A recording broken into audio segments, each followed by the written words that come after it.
نے فرمایا لذتوں کو مٹانے والی چیز یعنی موت کو کثرت سے یاد کیا کرو۔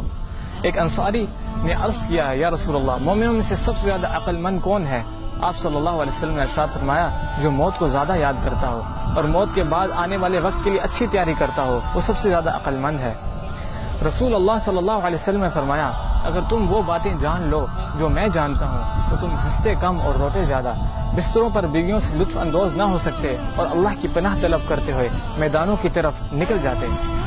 یہ باتیں سن کر قبر کی سختیوں اور آخرت کے مراحل کو سن کر حضرت ابو ذر کہتے ہیں کاش میں ایک درخت ہوتا جو کاٹ دیا جاتا۔ حضرت انس سے روایت ہے کہ نبی صلی اللہ علیہ وسلم نے فرمایا اگر مجھے یہ خدشہ نہ ہوتا کہ تم اپنے مردے دفن کرنا چھوڑ دو گے تو میں اللہ تعالیٰ سے دعا کرتا کہ وہ تمہیں عذاب قبر کی آوازیں سنا دے۔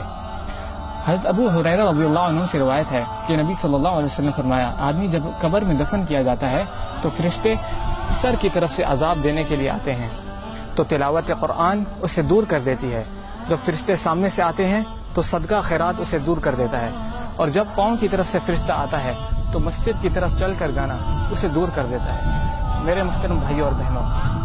میت کے ساتھ تین چیزیں جاتی ہیں، دو واپس آ جاتی ہیں اور میت کے ساتھ ایک ہی چیز رہ جاتی ہے۔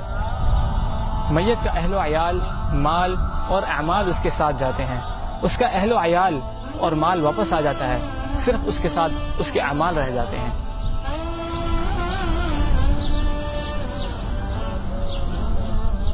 میرے دوستوں، بھائی اور بہنوں، جس طرح آپ نے دیکھا کہ لوگ بڑی بڑی بلڈنگیں تو بنا لیتے ہیں لیکن اس قبر کے لیے کچھ بھی نہیں کرتے جس کی چوڑائی صرف 2 ہاتھ ہے، اور رسول اللہ صلی اللہ علیہ وسلم نے فرمایا کہ تم اس کے لیے تیاری کرو۔ لوگ آج اپنی پوری زندگیاں جاب، سیلری اس چیز کو مقصد بنا لیتے ہیں جو کہ یہ ہماری صرف ضرورت ہے، ہمارا مقصد نہیں ہے، اور ہمیں اس لیے اس قبر کی تیاری کے لیے نماز کی پابندی، روزہ، زکوٰۃ، حج اور اللہ کی راہ میں خوب خرچ کرنا چاہیے۔ اس طرح اللہ ارشاد فرماتے ہیں سورۃ المنافقون میں وَأَنفِقُوا مِمَّا رَزَقْنَاكُم مِّن قَبْلِ أَن يَأْتِيَ أَحَدَكُمُ الْمَوْتُ فيقول رب لولا أخرتني إلى أجل قريب فأصدق وأكن من الصالحين ولن يؤخر الله نفسا إذا جاء أجلها والله خبير بما تعملون۔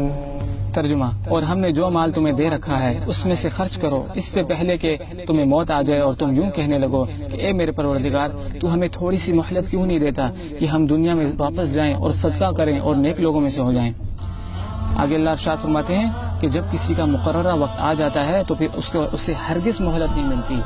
اور جو کچھ تم کرتے ہو اللہ اس سے بخوبی باخبر ہے۔ وآخر دعوانا ان الحمد للہ رب العالمین۔